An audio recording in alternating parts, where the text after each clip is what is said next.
Well, there are reports today of an escalation in tensions between the U.S. and Cuba. The Trump administration is said to be preparing an indictment against Raúl Castro, the former president of the island nation. The move comes as high-level talks have been taking place on economic cooperation and security. The CBC's Willie Lowry is following developments for us from Washington. So, Willie, news of this comes as we're also learning about a high-stakes meeting between the CIA director and Cuban officials. What can you tell us about that?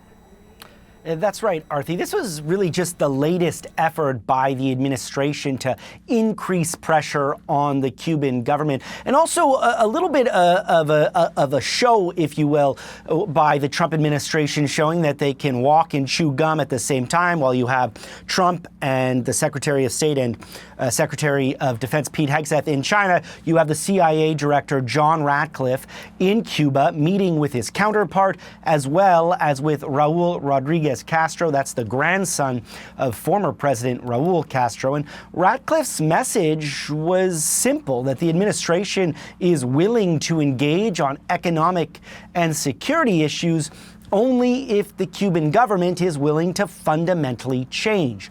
President Donald Trump has openly mused about possible regime change on the island in the past, and just yesterday, Secretary of State Marco Rubio said in an interview with NBC that essentially the current Cuban government has been unable to help its people. Let's take a brief listen to Rubio. The current model they have it's not just it's broken. It doesn't work, and it'll never change as long as the people that are there now are running it. They are closed-minded, unfortunately. Cuba's energy infrastructure is in tatters. It received almost all of its oil from Venezuela, which of course dried up following the U.S. capture of Nicolas Maduro. And the U.S. has placed a really punishing blockade around the country, leading to these rolling blackouts that last as long as 24 hours at a time. On social media, Cuba's president called it a genocidal energy blockade. That just shows you, Arthi, how severe the situation currently is there. And when we talk about U.S.-Cuba, there's a few different angles to this story. As we mentioned, there is this indictment. So what more are you hearing about reports of that U.S. indictment for Cuba's former president? Yeah, the timing of this information leak is really something.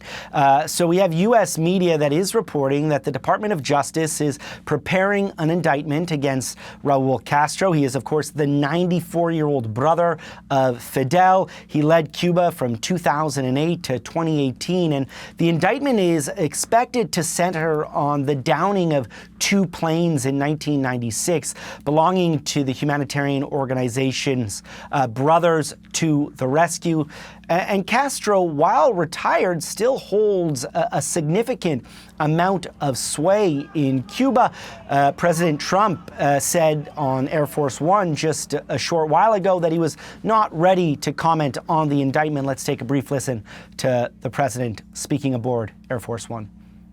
Well, I don't want to comment on that. I'll let DOJ comment on it. But they need help, as you know. And you talk about a declining country. They are really a nation or a country in decline. So we're going to see. We have a lot to talk about on Cuba, but not maybe for today. And according to those media reports, the indictment will have to go before a grand jury before anything progresses. How it might work in terms of trying to get Raúl Castro to the U.S. Is anyone's guess. Okay, Willie, thank you for the latest on this. That is the CBC's Willie Lowry in Washington.